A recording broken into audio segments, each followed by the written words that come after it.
नमस्कार, म दिनानाथ सोलुखुम्बुबाट सगरमाथाको काख अहिले हालियो फोर्चे भन्ने ठाउँबाट बोल्दैछु। मेरो मनमा लागेको केही जिज्ञासाहरू आदरणीय विद्वानज्यू अहिले चिनिनु भएको, गनिनु भएको अग्रजहरूलाई सोध्न चाहन्छु। मैले एउटा कुरा पटक्कै बुझिनँ, यो उमेरमा आएर अहिले पनि नबुझेको कुरा यहाँहरू समक्ष राख्न चाहे। कृपया यहाँहरूले यो प्रश्नको उत्तर मलाई कमेन्ट बक्समा दिनुहुन्छ भन्ने मलाई लागिरहेछ।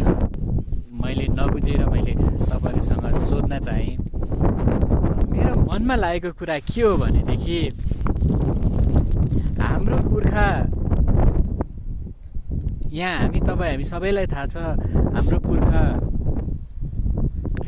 हिजो इङ्ग्लिसको ए पनि जान्नुहुन्न थियो, तर खुकुरी लिएर विश्व सामु लडेर हाम्रो शिर सधैँ उच्च राख्नुभयो।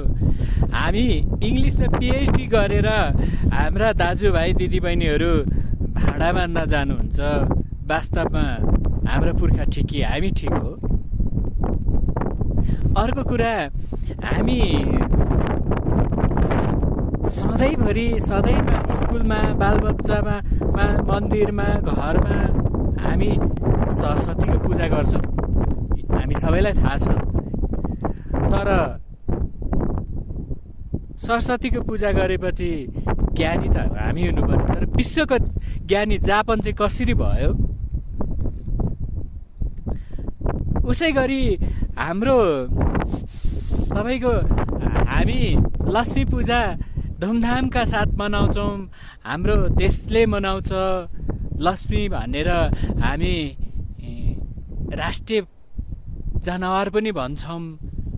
तर लक्ष्मी पूजा गरेपछि त हामी धनी हुनुपर्ने होइन र? फेरि अमेरिका धनी चाहिँ, विश्वको अमेरिका धनी चाहिँ कसरी भयो? कि हाम्रो भन्दा अमेरिकाले धेर त लक्ष्मी पूजा मनाएको हो? हामी सबैले चाहिँ विश्वकर्मा पूजा गौरवको साथ मनाउँछौँ। उसो भए त टेक्नोलोजीमा हामी धनी हुनुपर्ने होइन? एउटा सानो फलामको चोइटा पाए कि चाइनाले चाहिँ जे पनि बनाइदिने, के हामीभन्दा धेरै चाइनाले यो विश्वकर्मा पूजा मनाउँछ हो?